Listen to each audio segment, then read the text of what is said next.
En Voz Alta, un podcast sobre libros, escritura y creatividad.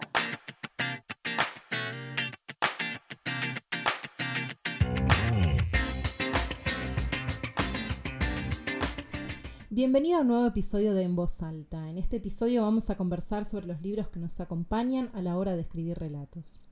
En los últimos años, si ustedes se fijan en librerías y en cuentas literarias, es como que explotaron, ¿no? Proliferaron libros de escritura creativa por todas partes. Ensayos sobre escritura, libros con consignas, propuestas de juego.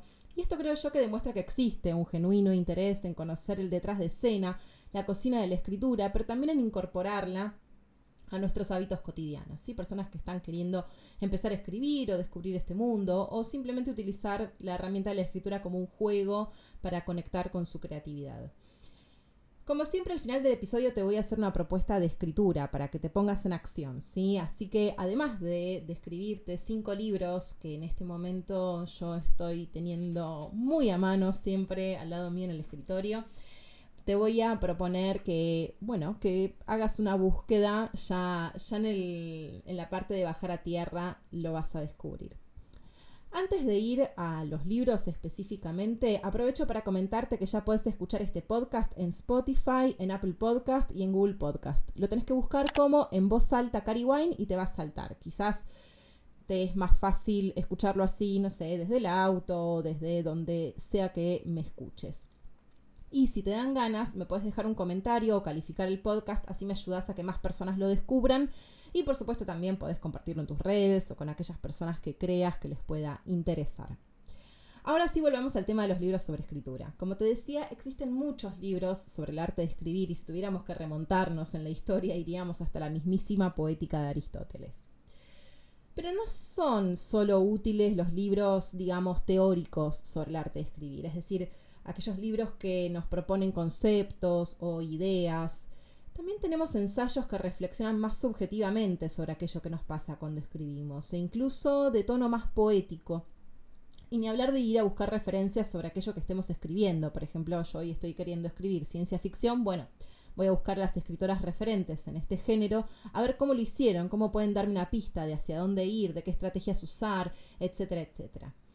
Entonces, ya sea teoría, ensayo, poesía, lo cierto es que los libros son una gran compañía cuando estamos escribiendo. Ya hemos hablado del proceso de escritura y también eventualmente vamos a profundizar sobre algunos bloqueos o algunas trabas que pueden aparecer durante la escritura.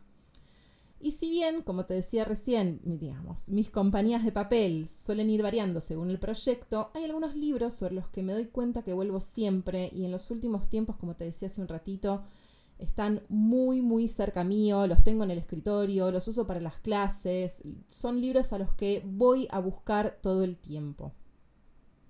Y este ir a buscar no es quizás ir a buscar algo concreto, decir, voy a buscar cómo hacer una estructura tal y tal, sino ir a reflexionar sobre lo que estoy haciendo, ir a reflexionar sobre algunos temas que quizás me tienen más del orden de lo emocional quizás, o más del orden también de qué me está pasando a mí con eso que estoy escribiendo y quizás por qué no estoy pudiendo avanzar o por qué no estoy encontrándole la vuelta al texto. Por supuesto, hay muchos más que los 5 que te voy a comentar, a los cuales recurro. No podría en este podcast o en estos 20 minutos transmitirte todo el estante de la biblioteca que uso para esto, pero sí voy a comentarte los 5 que más cerca mío están últimamente. Y estos libros son Las clases de Eberhard por Liliana Villanueva, los ensayos de Shirley Jackson, que están publicados en 2 libros que publicó Editorial Minúscula, después te cuento en detalle cuáles son, el Diccionario de Mitología Griega y Romana de Pierre Grimal, La obligación de ser genial de Bettina González e Inundación de Eugenia Almeida. Ahora sí, veamos uno a uno de qué vienen. Empecemos con Las clases de Eberhard, ¿sí? Este es un libro que escribió Liliana Villanueva, está publicado por Blatty Ríos, va por varias ediciones, tengo entendido que le está yendo muy bien. Y la particularidad de este libro, si todavía no lo conoces, te cuento que Liliana Villanueva participó de los talleres de Eberhard, ¿sí? Y digamos, ahí lo que fue encontrando son sus apuntes, y a partir de sus apuntes, de esa participación en sus talleres, fue que armó este libro. Entonces, de alguna manera, lo que intenta este libro es reconstruir esa atmósfera de taller, del taller de Eve, ¿sí? En particular, y tiene varios capítulos, ¿sí? Varias partes, que algunas son un poco más, si se quiere, llamémosle teóricas, ¿no? Se mete con el tema del personaje, distintos temas vinculados, qué sé yo, al humor, a la crónica, y demás detalles, ¿sí? Que son como más puntuales, si se quiere, ¿sí? Y después hay algunos que para mí son los más útiles y los que más ayudan. Si escuchan ruiditos, es que estoy buscando mientras algunos fragmentos que quiero leerte. Entonces te decía, tenemos algunos que son más, no sé, construcción de personajes, es uno de los capítulos, pero después tenemos algunos que para mí son muy, muy inspiradores y ayudan mucho a eso que nos pasa cuando escribimos. En principio, están, para mí el mejor es estar a media rienda, que es una frase que ella toma de Chekhov, que dice así: para escribir hay que estar, como decía Chekhov, a media rienda, ¿sí? Así empieza ese ensayo. Y dice así: escribir es una artesanía extraña, donde es necesaria e imprescindible la conexión con una misma, ya que el que va a escribir debe aprender a acompañarse, a desdoblarse, de alguna manera, siendo a un mismo tiempo el personaje que siente y el otro, el que observa, a ese que siente o que está viviendo algo. Esto hace mucho hincapié después sobre el tema de la mirada, ¿no? De mirar un poco como desde afuera, por eso esto del desdoblamiento. Y después dice algo muy interesante, un poco más avanzado este ensayo, que es: la literatura es un terreno resbaloso, es íntimo y es público a la vez.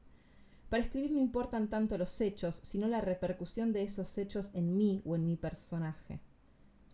Esto es muy interesante porque justamente creo yo que tiene que ver con esta cuestión del momento íntimo de la escritura, pero el saber que es un para alguien. Esto es un tema que vamos a retomar también en los próximos libros que voy a mencionar, porque para mí es fundamental y muchas veces se pierde de vista. De hecho, en los últimos talleres me han venido con unas consultas que tienen que ver con esto. ¿Cómo salgo del mi yo? ¿Cómo hago que lo que escribo a partir de lo que yo siento, de lo que a mí me pasa, se puede volver interesante? Y ahí creo yo que está el trabajo literario, ¿no? Entonces, no tiene que ver solamente con quedarse en el momento de la catarsis, que es muy útil y es muy, ¿cómo decirlo?, muy grato y muy satisfactorio escribir lo que sentimos y volcarlo en el papel, pero quienes tienen una búsqueda dentro del ámbito de la literatura, justamente lo que quieren es trascender ese yo, salir de ese lugar de escribo para mí y le doy vueltas a una emoción y tratar de construir un objeto literario, ¿sí? Digamos, cuando digo objeto me refiero a cualquier tipo de texto, ¿sí? Puede ser un cuento, un relato corto, una novela, incluso puede ser una obra dramática, un guión, etcétera, ¿sí? Una poesía, un poema. Entonces, este objeto literario justamente, digamos, se vuelve interesante para un otro. Y ahí creo yo que aparece una figura clave que es el lector, ¿sí? Por eso esto me parece que es un tema sobre el que vamos a volver en los próximos ensayos. Después hay una cuestión que me parece también muy linda en este ensayo que tiene que ver con conectar con ese deseo de escribir, con ese deseo de hacer, ¿sí? Entonces, ahí tenemos, por ejemplo, todo lo que tiene que ver con... bueno, les voy a citar una frase que lo dice acá Eve mejor que yo. Dice: ni me aburro, ni me canso, ni me irrito. Debo acompañar a mis ganas de escribir, poner toda la energía en ese proceso de escritura. Hay que saber tenerse paciencia, decirse ahora no sale, pero ya voy a poder. Y acá me parece, bueno, después sigue sobre esta idea, dice que hay que desconfiar de nosotras mismas cuando no toleramos en determinada cosa, ¿no? Entonces ahí me parece también muy lindo eso de, bueno, de no engancharse con esa emoción de no voy a poder. Y esto lleva a un tema que me parece también muy interesante para reflexionar que dice así: aprender a convivir con una misma sirve no solo a la literatura, sino también en la vida. Sirve para vencer esa dificultad, ya se trate de no encontrar la palabra adecuada o el mejor modo de tratar al perro. Esta convivencia con nuestras propias emociones cuando estamos escribiendo nos sirve, dice Eve, no solo para la escritura y para el proceso, sino también para la vida, ¿no? Para estas circunstancias cotidianas. Así que me parece que acá hay ¿sí? Hay muchos más, hay muchas más frases, muchos más fragmentos que te leería, pero para cerrar voy a traerte esta que dice: en la literatura hay modelos, como hay modelos de belleza en la moda, también suceden entre los escritores. No hay escritor, hay personas que escriben. Y esta es una idea que da vueltas sobre muchos ensayos y entrevistas y fragmentos de escritores y escritoras que justamente hablan de que la figura del escritor es más una figura social, cultural, una asignación de un rol que el acto mismo de escribir. Así que, bueno, eso para las clases de Eve Uhart. Hay mucho más para revisar en este libro. Lo recomiendo mucho, sobre todo para quienes quizás no se animan a participar de un espacio de taller, no se pueden imaginar mucho cómo es, de qué se habla, qué se trabaja. Entonces, me parece que es un lindo acercamiento al mundo del taller de escritura. Bien, pasemos ahora a los ensayos de Shirley Jackson. Shirley Jackson tiene diversos ensayos sobre la escritura. Uno que me gusta mucho es El ajo en la ficción. Otro que me gusta mucho también es Experiencia y realidad. Digamos, hay muchos ensayos de Shirley que son muy generosos para con quienes queremos escribir, para quienes necesiten ese acercamiento más humano, más de carne y hueso a la escritura. Porque las reflexiones que hace Shirley Jackson acerca de la escritura no tienen una pretensión de, ¿cómo decirlo?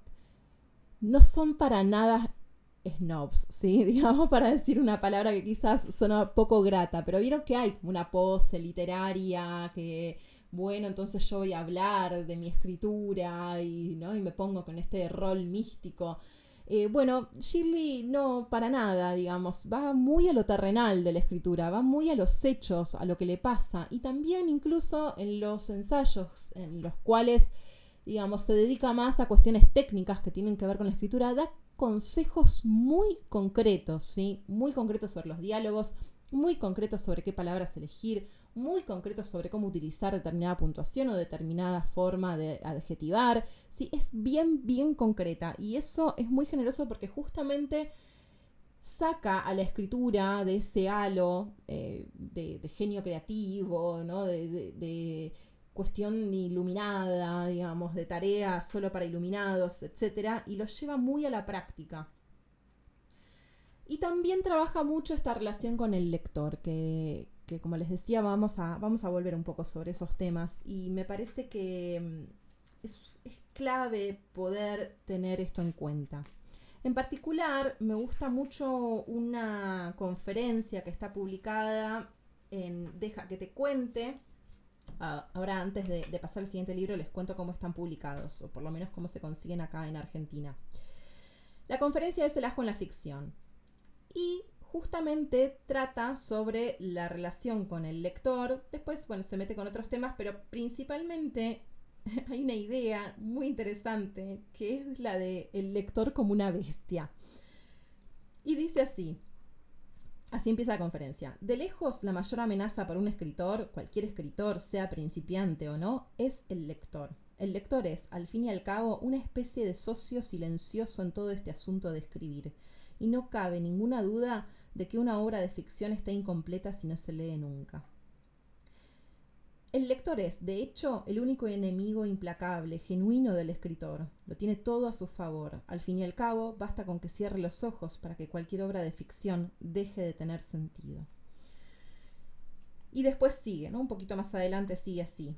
Imagínense a esta criatura, a esta bestia, a este lector, como alguien que está tumbado cómodamente en una hamaca, bostezando y distrayéndose con cualquier cosa, con un vaso de té helado junto a él, media docena de novelas ligeras y una o dos revistas a su alcance. un televisor portátil bien situado dentro de su campo visual, el sol brillando con pereza y una soporífera neblina dorada a su alrededor.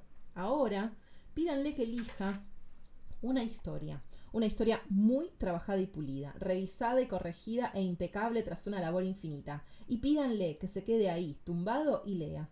El juego sucio es solo una parte. Las reglas del escritor permiten cualquier truco posible. Bueno, después sigue avanzando sobre cuestiones más técnicas, ¿no? Sobre los ornamentos, sobre los personajes, etcétera, etcétera. Pero me gusta mucho en este inicio de este ensayo, El ajo en la ficción, que nos plantea esta relación asimétrica, si se quiere, entre escritor y lector. ¿Por qué? Porque el escritor dedica horas y horas de su tiempo a escribir una historia que quizás sea luego leída en una décima parte, o, ¿qué les digo? Una milesísima parte del tiempo en que fue escrita. Fíjense qué asimétrico eso y cómo a veces perdemos de vista. Incluso como lectoras a veces podemos ser un poco bestias en este sentido y exigirle un texto a algo que quizás, no fue tenido en cuenta o se pasó o cuestiones que a veces tienen más que ver con la industria, ¿no? Esto de, no pasó por los suficientes editores o correctores, etcétera, etcétera. Pero fíjense qué asimétrica esta relación y cómo también esto influye en nosotras como escritoras, porque creemos que los libros son escritos en el mismo tiempo en el que los leemos, y nada más lejos de la realidad. Ya lo hemos conversado en un episodio anterior, en el episodio 1 de este podcast, sobre este mito de que, así como se redactó el texto por primera vez, salió a imprenta. Podés volver a ese episodio si querés para revisar de nuevo este asunto. Pero me parece interesante acá cómo se plantea este tema en la relación con el lector, ¿no? Esta relación que a veces es un poco hostil para con quienes escriben, ¿sí? Porque quizás un escritor o escritora está años escribiendo un libro, dándole vueltas a esa idea, viendo cómo resolverla, cómo presentarla, desde qué narrador escribirla, desde qué lugar contarla, qué tipo de tono utilizar, qué tipo de hechos incluir, cuáles dejar, cuáles serán omitidos, ¿sí? Todo ese trabajo, que es un trabajo muy difícil de medir en tiempo también, ¿no? Porque, ¿no? ¿Cuántas veces este cliché, no estamos en la ducha dándole vueltas a una idea? O cuántos, tiempo manejando, dándole vueltas a esa idea. ¿Cómo contás ese tiempo de trabajo? Entonces por eso me parece que esta escena del lector, ¿no? Como tirado, con un montón de estímulos atractivos a su alrededor, nos muestra esa relación asimétrica, y también el trabajo de quien escribe en captar la atención de esa persona. Así que no siempre esa persona va a estar 100% dispuesta a leernos. Entonces va a tener el libro en la mano. ¿Cómo hacemos para mantener esa atención de quien nos lee?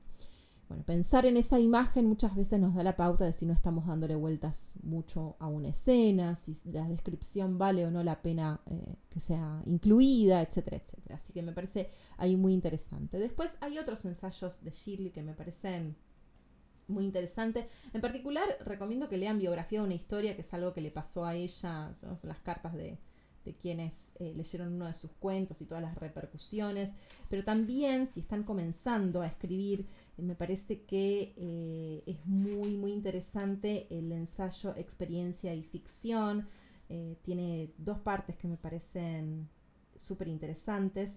Así que se los recomiendo también. No lo voy a seguir leyendo para no extenderme demasiado. Lo que sí les quería comentar es que no hay un libro que sea 100% de ensayos de Shirley Jackson, o por lo menos no ha llegado a mis manos. Sí hay compilaciones que ha hecho Editorial Minúscula, que son cuentos escogidos y Deja que te cuente. Ambos incluyen tanto ensayos como cuentos, y está linda esa combinación. Creo que es un lindo balance, ¿no? Para conocer no solo las historias que nos cuenta la escritora, sino también su detrás de escena, su modo de ver la literatura, su modo de relacionarse con ella. Les recuerdo, si escuchan ruiditos, es que estoy moviendo los libros para poder ir leyéndoles. Bueno, ahora sí pasamos al siguiente libro. Es Diccionario de Mitología Griega y Romana de Pierre Grimal. Está publicado por Editorial Paidós. Este no es un libro de ensayos, ni es un libro, si se quiere, teórico tampoco. Es como, digamos, como justamente su título lo indica, un diccionario, pero las entradas de este diccionario son personajes del mundo mitológico griego y romano, ¿sí? En el sentido amplio. También, digamos, se incluyen sus relaciones, hay cuadros sobre, sobre justamente las familias dentro de árboles genealógicos, ¿sí? Dentro de este universo, mapas, etc. ¿Cómo usar este libro? Yo creo que, bueno, primero es un poco, digamos, a mí me resulta muy vicioso tenerlo en las manos porque, ¿qué pasa? Después de cada entrada al final hay referencias, ¿no? Y te dice, bueno, véase tal y tal, y es como entrar en un universo infinito porque cada personaje te lleva a otro y es súper interesante de conocer. En particular, me interesa estudiar los comportamientos de estos personajes, cómo son representados. Esto tiene que ver mucho con los arquetipos, tiene mucho que ver con esta cuestión de ir a buscar en la mitología los orígenes de nuestra civilización, de nuestros comportamientos. Y creo yo que este diccionario de mitología lo incluí para hablar de la importancia de conocer cuentos de hadas y mitología de distintas tradiciones, de distintas culturas. En mi caso en particular, no sé si ustedes saben que mi mamá es rusa, entonces de muy chica leía los cuentos populares rusos y a la par tenía, bueno, las historias de Grimm, Perrault, etcétera, que son, muchas de ellas se transpusieron en formato dibujo animado por Disney. Entonces tenía esta combinación de Vasalisa la Sabia y la Cenicienta, y bueno, que tienen alguna estructura similar en el origen, pero el desarrollo es bastante diferente. En algún momento también me dio mucha curiosidad conocer el origen de esos cuentos de hadas, que no son la versión edulcorada que conocemos hoy. Y esto nos da una pauta del lugar que tienen las historias en la cultura, al ver qué función tuvieron estos cuentos, estas narrativas que principalmente nacieron de la tradición oral, del arte de contarse historias, del contarse historias alrededor del fuego, de construir una identidad. De alguna manera también nos conecta con qué estamos haciendo cuando escribimos, qué estamos brindando cuando escribimos. Y es lindo tanto como para mantener ciertas tradiciones y recuperar, como también para transformar determinados significados y ver cómo funcionarían esos mitos hoy. Bueno, sobre transposición de mitos podríamos, digamos, hacer no solo un podcast, un capítulo de podcast, sino podríamos hacer un seminario entero de un semestre. Me parece que es un tema alucinante, es realmente un lugar de mucha riqueza para poder crear, para poder repensar cómo se comportan nuestros personajes, cómo se construye esa trama, hacia dónde va. Así que, bueno, el diccionario de mitología griega y romana es de alguna manera un referente de todos estos libros, de todas estas leyendas, de todos estos cuentos populares que es tan interesante de recuperar. Y no solo ir a este origen griego y romano, sino también buscar en nuestros propios países, en nuestras propias culturas, en nuestras raíces, cuáles son esos cuentos, cuáles son esas historias que se narran y qué nos dicen acerca de nuestro presente, cómo podemos de alguna manera repensarlas en otros contextos. Bien, pasemos ahora a otro libro que lo tengo no hace mucho, hace un año o dos que lo tengo, que es La obligación de ser genial, de Bettina González. Está publicado por Gog y Magog. Creo que ya les comenté que Bettina González fue profesora mía en distintos ámbitos y es una gran maestra a mi modo de ver, y tiene este libro en el cual de alguna manera, yo decía la otra vez en un posteo cuando lo reseñé, decía, es como tenerla a Betina en tu escritorio, ahí al lado, y eso es fabuloso porque me resulta una persona sumamente inspiradora. Así que bueno, todo lo que pueda decir ahora va a estar un poco teñido por eso. No, dije 2 años, no, este libro es del 2021, así que 1 año, pasa que, bueno, el último tiempo se sintió un poco extenso, ¿no? Estos últimos años.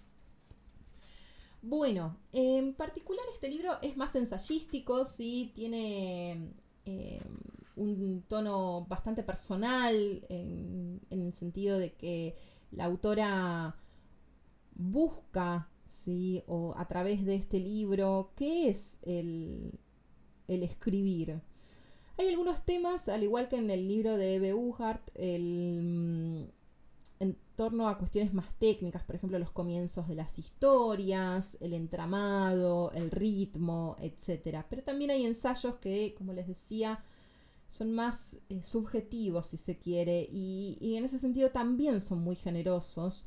Creo que Betina se basa mucho en Shirley Jackson, que son los libros que les comenté antes, pero también en otros autores y autoras, como Ursula Le Guin y bueno, muchos otros, Catherine Mansfield, Mary Oliver, etc. Hay un montón de referencias. Se nota que hay un trabajo de investigación muy exhaustivo en buscar, en revisitar esos lugares, esas referencias del proceso de escritura, de lo que es el escribir, de qué nos pasa cuando lo escribimos, con qué dificultades nos podemos encontrar. Y acá hay un tema que creo que les comenté antes, que también está en las clases, que bueno, hace un poco de eco acá con esta frase que les voy a leer. Dice así: querer escribir una historia tal cual ocurrió, empecinarse con ciertos detalles, personajes, episodios, es ignorar las posibilidades que nos da la forma literaria. Escribir ficción es contar una historia, pero la historia no nos es dada completa al empezar a escribir. Al contrario, escribir es encontrarla. Es parte de la aventura textual, de la pasión con la que una se entrega a un trabajo que tiene mucho de pesquisa y de sorpresa para una misma. Acá me parece algo sumamente interesante porque, digamos, hay alguna referencia sobre la creación más, llamémosle matemática, ¿no? En el sentido de tener, bueno, voy a empezar por acá, voy a seguir por acá y después voy a ir por allá.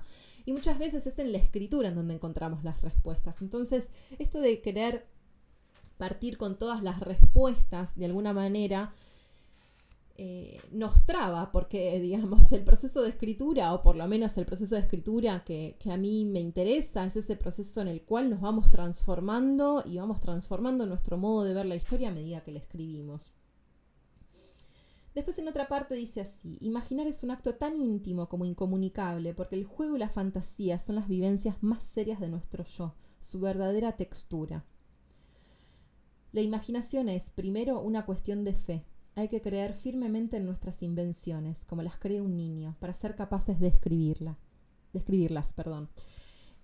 este es un tema que a mí me apasiona y sobre el cual quiero volver más adelante en algún episodio, porque está esta fantasía, ¿no? Escribía desde chica esta autora, y mirá, ese escritor que escribía desde muy pequeño, desde muy pequeña, como si fuera algo poco habitual. Y yo creo que los niños, las niñas, tienen esta capacidad de imaginación aún no filtrada por todo lo que tiene que ver, bueno, obviamente con la cultura, las responsabilidades sociales que tenemos las adultas. Entonces, no es lo extraordinario que un niño o una niña tengan la capacidad de escribir e imaginar historias, que tengan la capacidad de crear estos universos. Creo que lo extraordinario es mantenerlo en la vida adulta y volverlo un oficio. Eso quizás es la parte extraordinaria. Lo digo para también sacar este halo místico de, pero fulana escribe desde los 3 años o escribe desde los 6 años, que escribe poemas. Bueno, sí, creo que todas las personas, si tienen la oportunidad de alguien que los aliente al lado, tienen esa posibilidad en la infancia, ¿sí? de crear mundos. Bien, esto que les leí es parte del capítulo El poder de la imaginación. Ahora voy a ir a otra parte que creo yo que es muy, muy interesante también. Bueno, el ensayo El miedo a la ficción también, yo se los recomiendo mucho. Pero acá hay un tema sobre el cual, digamos, se habla mucho, en los talleres yo hablo mucho de este tema porque me parece importante desidealizar también a la idea, no solo la imagen de escritor, sino también esta distancia que ocurre entre idea y texto, ¿no? Entonces, Bettina González en su libro dice así: la distancia entre la idea y el texto es la primera frustración que tiene que aceptar una escritora de ficción. Lo escrito nunca está a la altura de nuestra imaginación. Recuerden que en la imaginación, como en la realidad, todo sucede en simultáneo, ¿sí? Entonces, digamos, cuando estamos trasladando esto al lugar de la literatura, de las palabras, lo estamos trasladando a un lugar lineal, en el cual no hay una simultaneidad, como quizás podría haber cierta simultaneidad en el cine, ¿no? Entonces tenemos imagen, sonido, acción, ¿no? Montaje que nos permite cierta simultaneidad, por más que también tiene su linealidad. Pero bueno, esto en la escritura se siente y a veces nos pasa esto de que queremos contar toda esa simultaneidad de la idea o de la imaginación en en solo un momento, y eso requiere tiempo llevar adelante esa escritura que reconstruya esa atmósfera.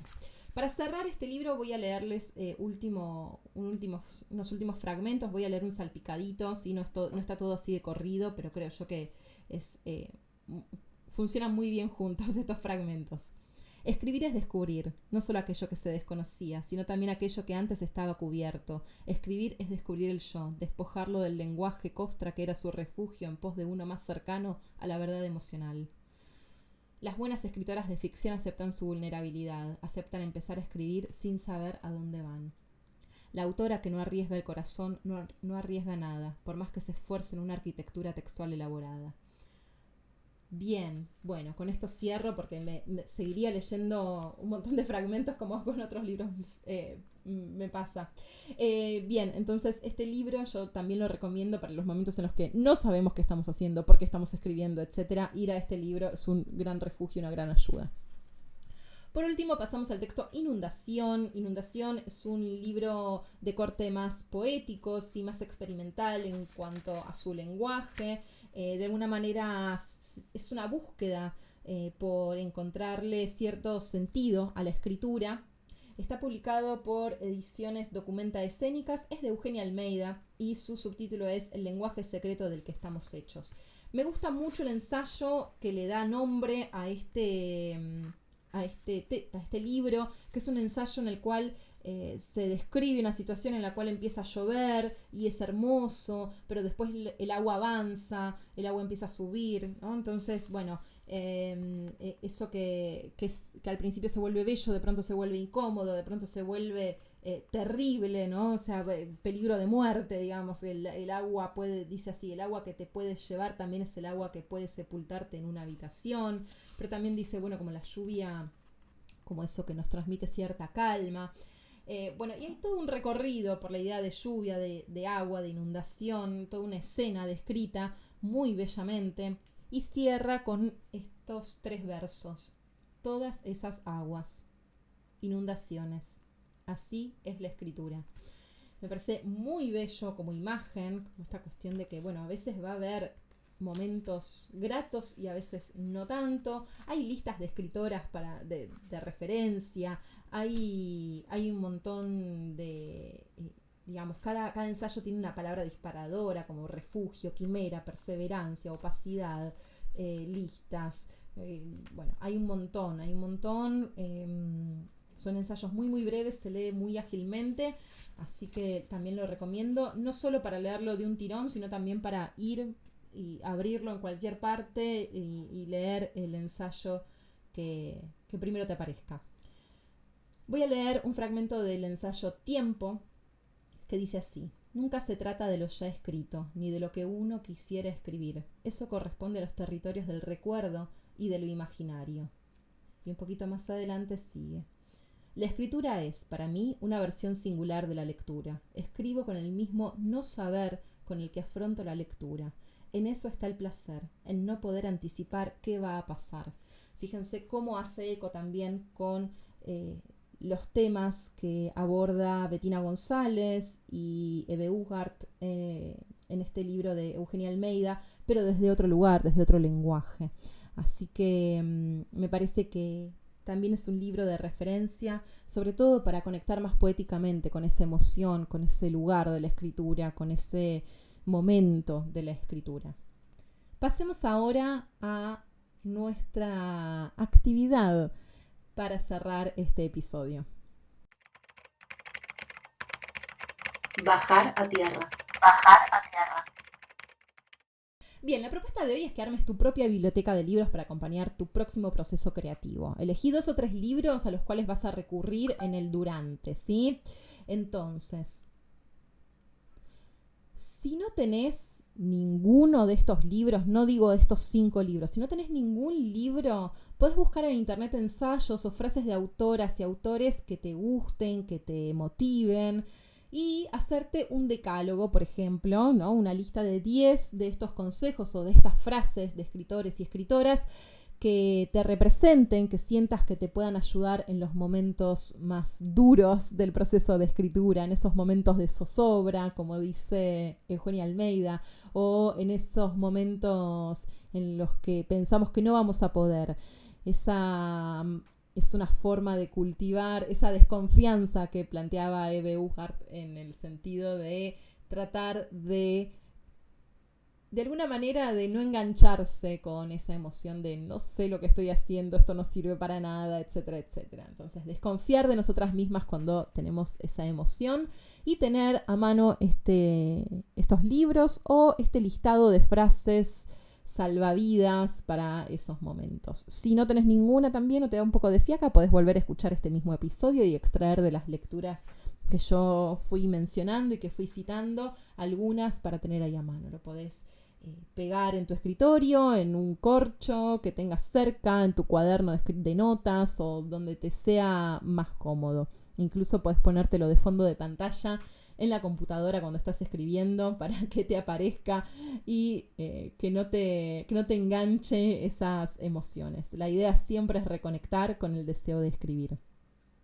Bueno, esto fue todo por este episodio. Contame en redes qué te pareció, qué libros solés tener a mano para acompañar tus procesos de escritura o qué libros sobre el arte de escribir te han sido de ayuda en algún momento. Yo acá te mencioné, como te decía al comienzo, los 5 que más miro últimamente. Tengo otros también, pero siempre viene de ayuda y también es interesante intercambiar, así que cualquier libro que tengas sobre escritura, que quieras compartir acá con la comunidad y con la audiencia, va a ser súper bien agradecido. Sin más, me despido hasta el próximo episodio.